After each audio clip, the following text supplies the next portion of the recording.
وأخرى تحبونها نصر من الله وفتح قريب وبشر المؤمنين.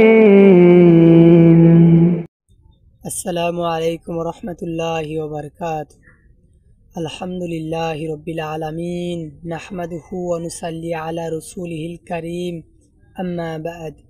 আউযু বিল্লাহি মিনাশ শাইতানির রাজীম। বিসমিল্লাহির রহমানির রহিম। আমার কাছে বর্তমানে দুটি কিতাব রয়েছে। কিতাব আরও ওই জায়গায় অনেকগুলো রাখা আছে, বিভিন্ন রকম কিতাব। এগুলো পড়ে, প্রয়োজনে আরও অনেকে আছে, এগুলো পড়ে। আমার কাছে আপাতত এই যে দুটা কিতাব আছে, একটা হচ্ছে ইমাম খতিব আল বাগদাদি রাহিমাহুল্লাহর আজিফাতিল আজিফা, আরেকটা হচ্ছে মাওলানা লুৎফি আলাহি আসিফ সম্পাদিত তিনজন লেখক থেকে, মাওলানা মনজুর নুমানি রাহিমাহুল্লাহ, মাওলানা হাশেম উমর রাহিমাহুল্লাহ এবং ডক্টর আব্দুর রহমান আরিফি, এই তিনজন লেখক থেকে সম্পাদিত একটা বৃহৎ কিতাব কিতাবুল ফেতান। এই দুইটা কিতাব রয়েছে। তো এই দুইটা কিতাব থেকে আজকে প্রমাণ করার চেষ্টা করব, যে একবার সরাসরিভাবে প্রমাণ করব যে এই ভারত যুদ্ধের মুশরিকদের সাথে যে যুদ্ধটা হবে, মুশরিক কাফেরদের সাথে ভারতের সাথে যে আমাদের যুদ্ধটা হবে, সেই যুদ্ধের নেতা সত্যিকার অর্থেই কে। কেননা আমি দেখেছি যে কিছু মানুষ যারা আমাকে সরাসরি বলেছে যে ওই অনেক বড় বড় ব্যক্তিত্বরা বলেছে ভারত যুদ্ধে নাকি কোনো নেতা থাকবে না, ভারত গাজওয়াতুল হিন্দ যে হবে সেটার কোনো নেতা থাকবে না। আমি শুনে অনেকটা অবাক। আমি প্রশ্ন হয় যেগুলো সব কিছু জেনে জানা শোনার পর বলেছে নাকি মন চাইছে তাই বলে দিচ্ছে। কেননা আমার কাছে এই যে কিতাবুল ফিতানের যে দ্বিতীয় খণ্ড আছে, সেটা আমাদের স্পষ্ট হাদিস আছে ভারত যুদ্ধের নেতা, অর্থাৎ দ্বিতীয়বার যে ভারত যুদ্ধ হবে ইমাম জাহাজার নেতৃত্বে স্পষ্টলি আছে, ইয়েমেনি নেতৃত্বে ভারত যুদ্ধ হবে। তো এগুলি কি ওনারা সব মানে যাচাই বাছাই করার পরে বলেছে নাকি শুধু মন চাইছে তাই বলেছে? তো যাই হোক, তো আসলে যুদ্ধ যদি হবে নেতা একজন লাগবে। তো আজকে এই আমার কাছে যে দুটা কিতাব আগে দেখালাম, আজিফাতিল আজিফা এবং কিতাবুল ফিতান, এই দুটা কিতাব থেকে প্রমাণ করার চেষ্টা করবো আসলে ভারত যুদ্ধের নেতা সত্যিকার অর্থেই কে।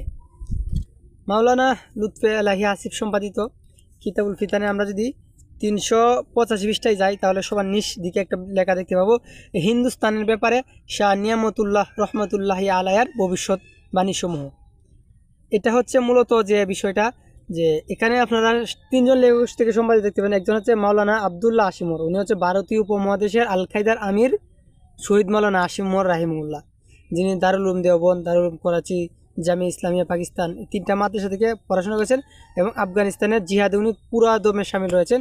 এবং শায়েখ উসামা বিন লাদেন রাহিমুল্লাহের পরবর্তী আল কায়দার আমির শায়েখ আইমানা জাহুরি রাহিমুল্লাহ ওনাকে ভারতীয় উপমহাদেশে আল কায়দার আমির নিযুক্ত করে। আর উনি হচ্ছে আফগানিস্তানে একজন শহীদ, মানে আফগানিস্তানে যুদ্ধ জিহাদের ময়দানে শহীদ হয়েছিলেন। তো ওনার লেখা একটা বৃহৎ কিতাব আছে, খুব জনপ্রিয় একটা কিতাব। সেই কিতাবের নাম হচ্ছে তিসরা জং-ই আজিম ওর দাজ্জাল, উর্দুতে। এটা বাংলা অনুবাদ হচ্ছে যে তৃতীয় বিশ্বযুদ্ধ এবং দাজ্জাল। আর এটা যেটা বাংলা অনুবাদ হয়েছে বিভিন্ন প্রকাশনী প্রকাশ করেছে, এর মধ্যে একটা হচ্ছে পরশমণি প্রকাশনী, সেটা নাম দিয়েছে তৃতীয় বিশ্বযুদ্ধ মাহাদি ও দাজ্জাল। তো সেই বইয়ের 84 এবং 85 পৃষ্ঠাও যে বিষয়টা আছে, তো মাওলানা লুৎফি আলাহি আসিফ উনি হচ্ছে এই কিতাবে কিতাবুল ফিতানে এই মাওলানা আসিমুর রাহিমুল্লাহ তৃতীয় বিশ্বযুদ্ধ মাহাদি ও দাজ্জাল বইয়ে যেটা বিষয়টা আছে সেটা উনি এই বইয়ে নিয়ে এসেছেন 385 পৃষ্ঠা থেকে 386 পৃষ্ঠা। অনেক কিছু এনেছেন, তার মানে এটাও এনেছেন। তো আমরা সেটা আগে পড়ে দেখি। এখানে ভারত যুদ্ধ সম্পর্কে সব কিছু বলা আছে আলহামদুলিল্লাহ। হিন্দুস্তানের ব্যাপারে শাহ নিয়ামতুল্লাহ রহমতুল্লাহি আলাইয়ার ভবিষ্যৎবাণী সমূহ। সীমান্ত প্রদেশ ও পাকিস্তানের মুসলিম জনগোষ্ঠীর ব্যাপারে শাহ নিয়ামতুল্লাহ রহমতুল্লাহি আলাই রচিত ভবিষ্যৎবাণীগুলো অবশ্যই ইমানদারদের অন্তরে সান্ত্বনা ও শক্তি সঞ্চার করবে। এই ভবিষ্যৎবাণীগুলো শাহ ইসমাইল শহীদ রাহিমুল্লাহ, অর্থাৎ ইমাম শাহ ওলিউল্লাহ মুহাদ্দিসে দেহলভী রাহিমুল্লাহ এর নাতি শাহ ইসমাইল শহীদ রাহিমাহুল্লাহ তার আরাবাইন গ্রন্থে বর্ণনা করেছেন। আরাবাইন গ্রন্থটা অনেক খুঁজেছি, কিন্তু আরাবাইন গ্রন্থটা আসলে পাই নাই। তবে একটা কিতাব পেয়েছি, সেটা হচ্ছে মোহাম্মদ ইসমাইল শহীদ রাহিমুল্লাহ উনার, সেটার নাম হচ্ছে আরাবাইন ফি আহলুল মাহদিয়ান। সেটার সর্বশেষে ফার্সি ভাষায় শাহ নিয়ামতুল্লাহ সম্পর্কে এনেছেন উনি। শাহ নিয়ামতুল্লাহ উনি ভালো মানুষ বলেছেন। শাহ নিয়ামতুল্লাহ বিষয়টা অনেক একটা ঝামেলা আছে। এখানে ইতিহাসে তিনজন শাহ নিয়ামতুল্লাহ পাওয়া যায়, তিনজনই একরকম লোক, তিনজনই সুফি। তো কোন শাহ নিয়ামতুল্লাহ সেটা ইনশাল্লাহ আমরা কুছ চলতেছে, ভবিষ্যতে জানানো হবে ইনশাল্লাহ। ভবিষ্যৎবাণীগুলো কাব্য রচিত, যদিও এগুলো অখণ্ড কোনো দলিল বহন করে না, কিন্তু এর কতিপয় অংশ রাসূল সাল্লাল্লাহু আলাইহি ওয়াসাল্লামের হাদিসের সাথে মিলে যায়। মানে এর কিছু অংশ আছে, কতিপয় অংশ যেগুলো রাসূল সাল্লাল্লাহু আলাইহি ওয়াসাল্লামের সাথে মিলে যায়। এখানে তার অনুবাদ উল্লেখ করা হলো। একটা মূল বিষয় মনে রাখবেন, এখানে বলছে যে এটা এই ভবিষ্যৎবাণীগুলো কোনো অকাট্য দলিল না, কিন্তু কিছু আছে যেগুলো রাসূল সাল্লাল্লাহু আলাইহি ওয়াসাল্লাম বলে যাও কিছু হাদিসের সাথে মিলে যায়। ইনশাআল্লাহ পরে হাদিসগুলো আসতেছে। তো বিষয়টা লিখছে কি দেখেন, হঠাৎ মুসলমানদের মাঝে একটি বিষয়কে কেন্দ্র করে হইচই পড়ে যাবে, অর্থাৎ হয়তো এই সময়টা ভারত বাংলাদেশ আক্রমণ করবে। অতঃপর তারা কাফেরদের অর্থাৎ ভারতের সাথে একটি বীরত্বপূর্ণ যুদ্ধ করবে। এই যে ভারতের সাথে আমাদের যুদ্ধ শুরু হবে।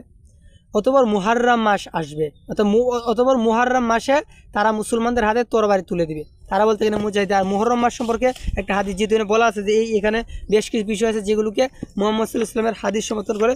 তো এই মুহররম মাস সম্পর্কে মুহাম্মদ সাল্লাল্লাহু আলাইহি ওয়াসাল্লামের হাদিস, যেটা ইমাম বুখারী রাহিমাহুল্লাহর উস্তাদ ইমাম নুআইমিন হাম্মাদ তার কিতাবুল ফিতানে এনেছেন, যেটা প্রথম খণ্ডে বাংলাদেশ থেকে প্রতীক প্রকাশন থেকে যেটা প্রকাশ হয়েছে সেটার প্রথম খণ্ডে আছে।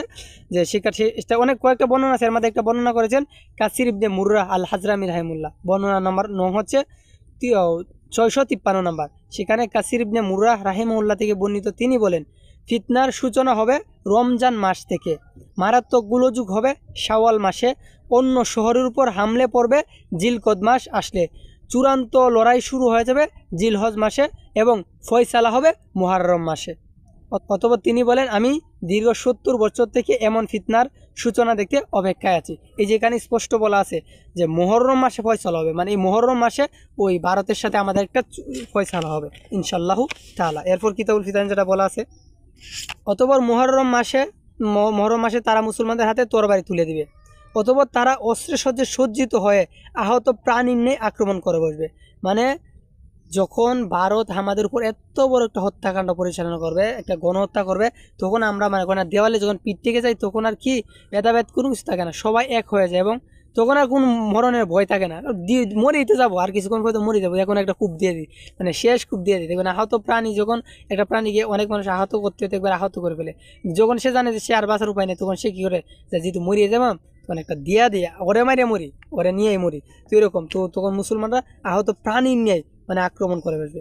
অতঃপর হাবিবুল্লাহ নামক এক ব্যক্তি, যিনি আল্লাহ পাকের রহমতে কুরআনের অধিকারী হবেন। অতঃপর হাবিবুল্লাহ নামক এক ব্যক্তি, যিনি আল্লাহ পাকের রহমতে কুরআনের অধিকারী হবেন। মানে এই হাবিবুল্লাহ হবে আল্লাহ প্রদত্ত একজন ইমাম, মানে নেতা, যাকে আল্লাহ তাআলা আল্লাহ পাকের রহমতে কুরআনের অধিকারী হবেন বলতে উনি কুরআনকে প্রতিষ্ঠা করবেন, কুরআন সুন্নাহকে আঁকড়ে ধরে জিহাদে নামবেন। এরপর বলা যায় তিনি আল্লাহর সাহায্যে কুশ থেকে মানে তলোয়ার কুশ মুক্ত করবেন, মানে তিনি আল্লাহর সাহায্যে জিহাদের ডাক দিবেন, তিনি আল্লাহর সাহায্যে মানে মুজাহিদ বাহিনী নিয়ে বের হবেন। এরপর বিষয়টা আরো সুন্দরভাবে বলা আছে, তুই এতটা গেলাম না, এখানেই মূলত আমাদের বিষয়টা। যে অতঃপর হাবিবুল্লাহ নামক এক ব্যক্তি, এখানে মূলত বিষয়টা বোঝানো হয়েছে ভারতের সাথে যুদ্ধ হবে সেই যুদ্ধে। তো সেই যুদ্ধে বলা হয়েছে হাবিবুল্লাহ নামক এক ব্যক্তি, যিনি আল্লাহ পাকের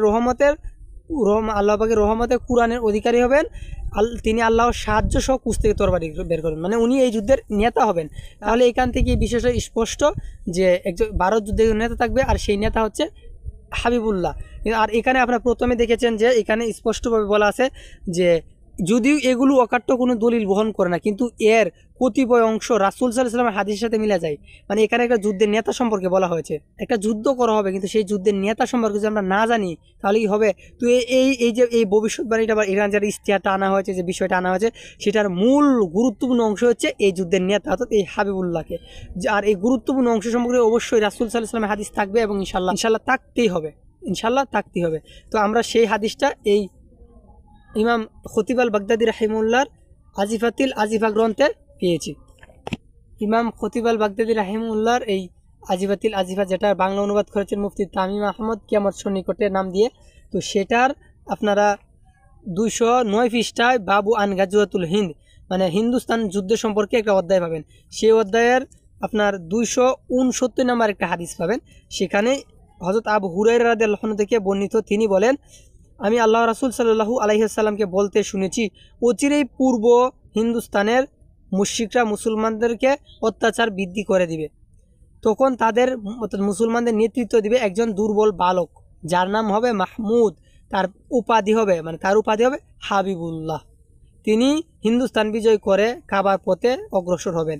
বর্ণনাকারী বলেন, আমি বললাম, হে আল্লাহ রাসূল সাল্লাল্লাহু আলাইহি ওয়াসাল্লাম, সে কাবার পথে কেন ধাবিত হবে? সে সময় কি কাবা ইহুদি খ্রিস্টানদের দখলে থাকবে?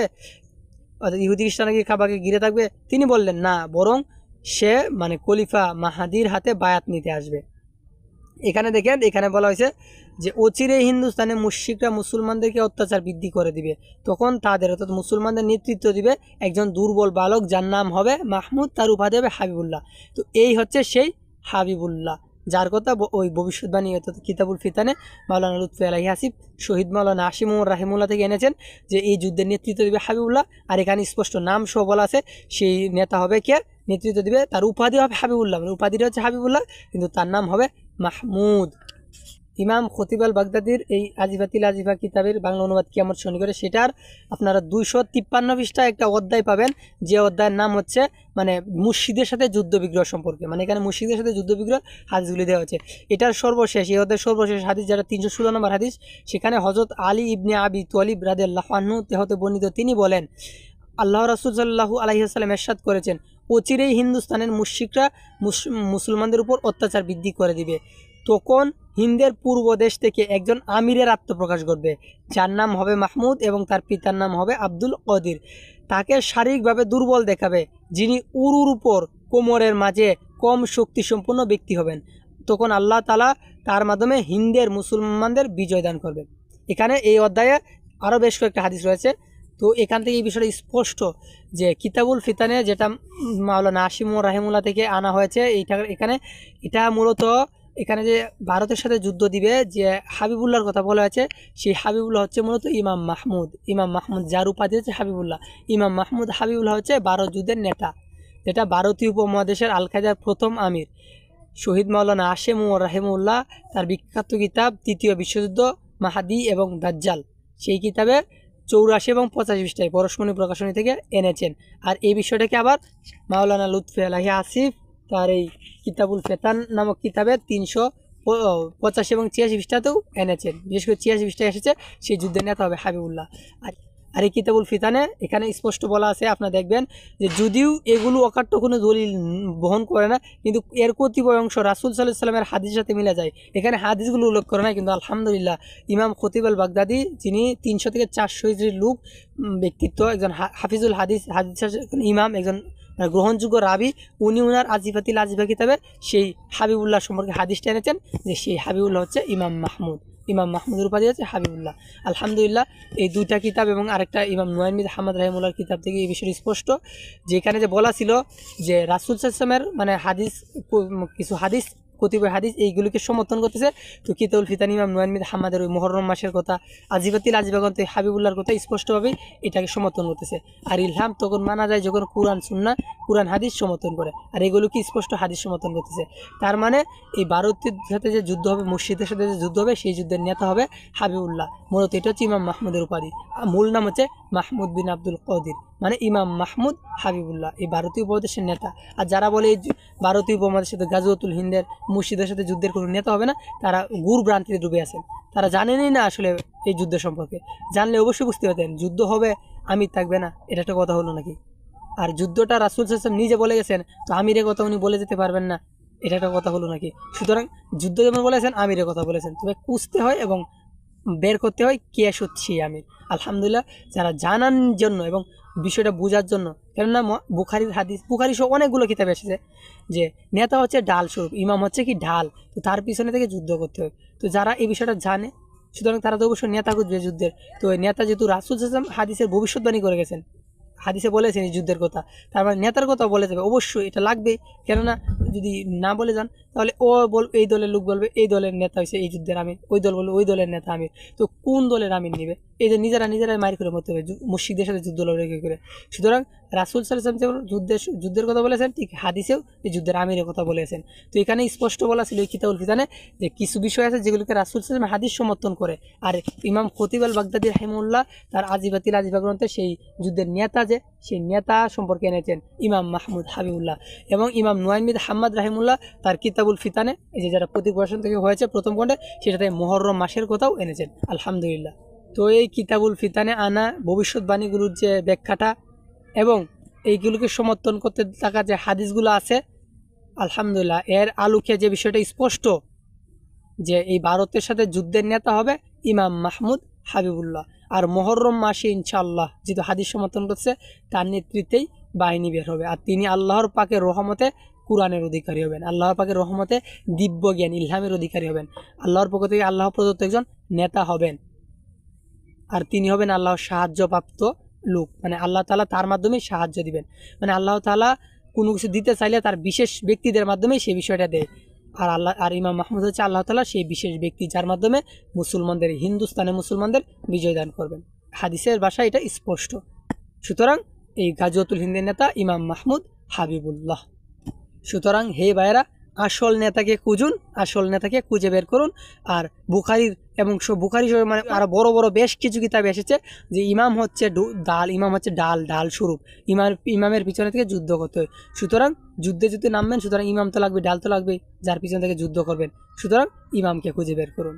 অবশ্যই আপনি পূজা শুরু করুন, আল্লাহর উপর তাওয়াক্কুল করে পূজা শুরু করুন, আল্লাহ তাআলা আপনাকে সফল করবেন ইনশাআল্লাহু তাআলা।